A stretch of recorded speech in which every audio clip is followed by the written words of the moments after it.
You're listening to Now I've Heard Everything, conversations with the icons of our time. 17,000 people had been separated just in a 10-year time period. So it turned out not just to be the need to try to change the policy for myself.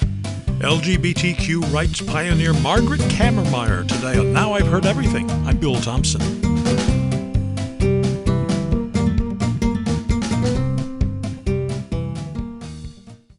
President-elect Donald Trump has made it known that in his first few days in office, he is going to sign an executive order to discharge transgender individuals from the U.S. military. Now, it's just a little over 30 years ago that a well-regarded military officer was separated from the service simply for being gay. And her subsequent legal fight to restore her status catapulted her and the entire issue of gays in the military to the forefront. Margarethe Cammermeyer first joined the Army as a nurse in 1961. She met a man, got married, and was eventually separated from the Army in 1968 because of a policy at that time forbidding women from getting pregnant in the military. She was able to rejoin the military and along the way divorced her husband. And then in 1989, during what was otherwise a routine security clearance interview, Cammermeyer disclosed her status as a lesbian. And by 1992, the military had kicked her out. But Cammermeyer then filed a lawsuit challenging her separation from the military, and in 1994, she won, and she rejoined the military until her retirement in 1997. Cammermeyer's case shone a bright spotlight on the military's long-standing policy of forbidding gays from serving, and it led to a sea change in LGBTQ rights. I met her just a few months after her court victory in the fall of 1994 when she published a memoir called Serving in Silence. That book, by the way, was the basis of a television movie starring Glenn Close. In just a moment, my conversation with Margarethe Cammermeyer. No, Sherman, this isn't the Wayback Machine, but it is a look back at an interview from the 30-year archive of national radio personality Bill Thompson. Enjoy.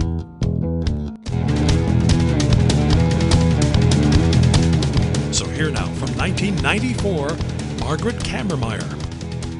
Why did you write this book?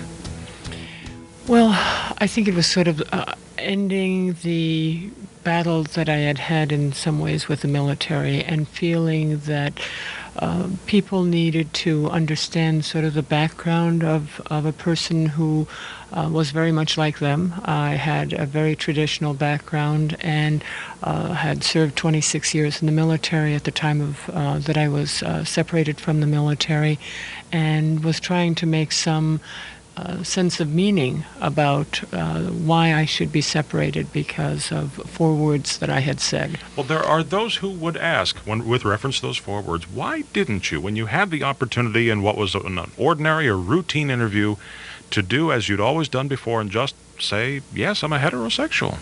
Well, I must say I had never been asked directly before, so it was not, that was really not the issue. It was more a matter of I was seeking a top-secret clearance. I had very shortly before, a matter of months before, really come to understand about my own sexuality, and came to the point of I was not going to be blackmailed. I was comfortable with who I was probably for the first time in my life, and when the question came up about sexuality, I said that I was a lesbian, and ultimately ended my military career at that time. Would your status have come out sooner or later anyway, do you suppose? No, I don't think so. I think there would have been no reason for it to. We are professional people in the military, in the civilian community, and our personal lives really have no effect on our ability to work and to go to war and to take orders and to give orders. So, in that, if that's the case, why not just say, yeah, I'm straight? Well, I think for me it was a matter of I was not going to be blackmailed. I was not going to lie. I was not going to jeopardize my belief in that as an officer I had a certain pride in who I was, and I didn't believe that that was the right thing to do. Do you feel a little bit naive to think that if you thought you just were honest, told the truth, did the best job you could, had an unblemished, exemplary record, that everything would be fine? I don't think that's particularly naive. I think that's sort of what we spend our lives working for. Maybe that was too cynical a question. I don't yes, know. But to take it, historically from my perspective, is that I had been in a military whose policy had changed over the years regarding the role of women. That initially I could not be married and be in the military. Then when I was I met my husband, and I met a man that became my husband because the policy changed and women were allowed to be married and be in the military. I was separated in 1968 after we came back from Vietnam because we were starting our family and women could not have dependents and be in the military. And so I had seen policies change over time. And as sort of the greater wisdom of the military changed those policies, I had also challenged other policies in the past and other things that had occurred to me in the course of my military career, and used the system to try to change it, and had won each of those challenges. So I had a track record believing that you fought the system within the system, and that it would that greater wisdom would prevail. And that reasonable men and women would look at your unblemished record and say, her sexual status, her sexual identity makes no difference to us. Exactly. And because of the type of military career I had, I also, not only wasn't I aware of changes in the policy, I had not seen or been involved in administrative discharge proceedings of others around me. I mean, so that naivety really was very real. And it wasn't until after my own separation that the GAO report came out in 1992, sort of identifying that 17,000 people had been separated because they were told, or they were identified by the government as being homosexual, whether or not they were, and having nothing to do with performance, that they were separated from the military, and that was from 1980 to 1990. Just in a 10-year time period, costing the government $500 million. And these are people who are dedicated, they have served in the military, they are willing to die for you and me. And then their entire careers, their willingness is negated. And so it turned out not just to be the need to try to change the policy for myself, but also to do my part in trying to enlighten people, trying to challenge the policy, to have it rethought, and to see whether or not we couldn't try to correct this tragedy that had been occurring for years. What does it feel like, though, to challenge the same organization of which you have been a loyal part for all those years? Well, I think because of that history and because of my loyalty to country and the military, that I have a right to do that, because others have challenged policies in the past for my right as a woman to be in the military. And that in that tradition, that I do it with hopefully the dignity that it should be done. Did you have any idea the magnitude of the scope of the task you were taking on when you set about to challenge the policy? No, I had no idea, nor, I thought that perhaps there would be those 15 seconds of notoriety in time, and because of the political climate of the time and candidate Clinton's statement that he would overturn the ban by executive order, and that hope for sort of a freedom and release from the black cloud of prejudice, the black cloud of misuse of power, of threat, of intimidation that had affected so many, that perhaps this was now that the subservient role that women had played, particularly in the military, could be lifted somewhat to a more egalitarian plane. But still, your education in the practical matters of politics inside the Beltway and the way it's played and the compromises that are made and the deals that are struck, it had to have left you somewhat embittered. Well, I was a naive West Coast person. I think in some ways very similar to the then candidate Clinton, thinking that we could come riding into Washington and make something happen. And that indeed was extremely naive. And having then spent time lobbying congressional representatives, meeting with various groups of people, hearing the difficulties that others were having, and talking to some of the representatives in Congress about the realities of politics. It was, oh my goodness, this really is a formidable task at this point, and yet sometimes you don't necessarily succeed in a straight line. Sometimes there are lots of crooked lines along the way. You do have to take a longer view of things. Yes. It turns out that it's not as easy as signing an executive order because of the resistance in Congress and by certain groups in society who are extremely opinionated about things that they don't have very much knowledge about. And as a result, there is a lot of education that needs to go on, a lot of trying to change fears and stereotypes.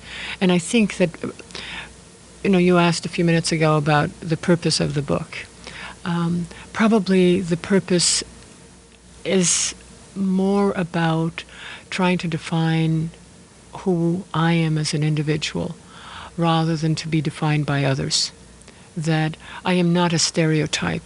I am one person in this world and very much like everyone else, and just happened to have said, that I was a lesbian. And I think that, part of this issue in the military is there is the stereotype that has been perpetuated by people's fears that they have carried with them since I was young and had the same stereotypes and fears. And then there are the realities. What we were hearing during the debates was that, gays and lesbians in the military would undermine the discipline and the morale and inability to perform the mission. That's nonsense. If that was a problem, there would be no gays and lesbians in the military, because they work side by side with people all the time and do their job, or else they wouldn't get promoted, or else they wouldn't have evaluations that would make it so that they would be able to re-enlist. So it's like there is this, if people of a different sexual orientation are disruptive, how is it that they can possibly reach the ranks and reach the status or stature that they have? And they are now coming out and saying, "Hey guys, we don't fit this role that you say that we fit, and we have to come out to sort of challenge the policy because of that." There is a distinction to be made between status and conduct, is there not? Well, I think when you get into issues of conduct, you really get into very confusing issues. Because but as the president pointed out, though, any sexual misconduct in the military, sexual misconduct, heterosexual or homosexual, is. But then you have to look at what the basis of that is, whether it is private, consenting adults engaged in conduct that is supposedly governed, or it is governed by the Uniform Code of Military Justice that was created by the standards of 1951 that talk about extramarital relations, talk about sodomy, talk about misconduct for all people, regardless of sexual orientation, and yet selectively that is being used against one group of people there. So that it really becomes very confusing if you're just talking about consenting sexual conduct between consenting adults. That's one part. Then you do have, as you said, the misconduct, sexual harassment, unwanted advances, misuse of power, and that's totally different and absolutely needs to be dealt with, from the moment it happens and all the way from the top all the way down the line. And we've seen Tailhook and the response to that. We've seen the response to the way Alan Schindler's murder was dealt with, and we have seen the harassment, the anticipated, because the commanders say there will be hate crimes if we allow this to happen, and some good soldier or Marine says, yes, sir, we'll make sure that it happens. I mean, this is the type of discipline that the military has. When command says this integration will take place, integration took place. It didn't change the prejudice. It made the beginning of the movement of what's the difference? How does this affect how we're able to do our work? And that takes years to accomplish that. But to put our head in the sand and to be hypocritical about what goes on in the day-to-day life in the military and say that there are no gays there, that people don't know that there are gays there. They're not allowed to say it. There's always the threat of whether or not they will lose their jobs, which means that they then become puppets of people who misuse their positions of power. Margarethe Cammermeyer is 82 now. She's been married to her wife since 2012. Now you can get your copy of Serving in Silence by Margarethe Cammermeyer by tapping the link in our show notes, by clicking on the link in the description below if you're listening to this on YouTube, or by going to our website, heardeverything.com. We may earn an Amazon commission if you make a purchase. Heardeverything.com is where you can also find my 1993 interview with the man who lost his top job at the FBI for being gay, Frank Bottino. No one in the FBI knew I was gay. It was people I worked with for 20 years later on when they found out were totally shocked. Just a regular agent like everyone else. And my 1990 conversation with the first openly gay Major League Baseball umpire, Dave Pallone. I think I will be the person that will be remembered that started the trend to get the gay community out of the closet in professional baseball. And of course, we post new episodes of Now I've Heard Everything every Monday, Wednesday, and Friday, and you can find us everywhere you listen to podcasts. And thank you so much for listening. Next time on Now I've Heard Everything, she was the speechwriter that came up with some of Ronald Reagan's most memorable phrases in speeches. So we'll revisit my 2001 interview with former Reagan speechwriter Peggy Noonan. The commonly held view of Ronald Reagan, which I have held for years, was that he was an ordinary man who did extraordinary things. And I have changed my mind about that. I think he was an extraordinary man. That's next time on Now I've Heard Everything. I'm Bill Thompson.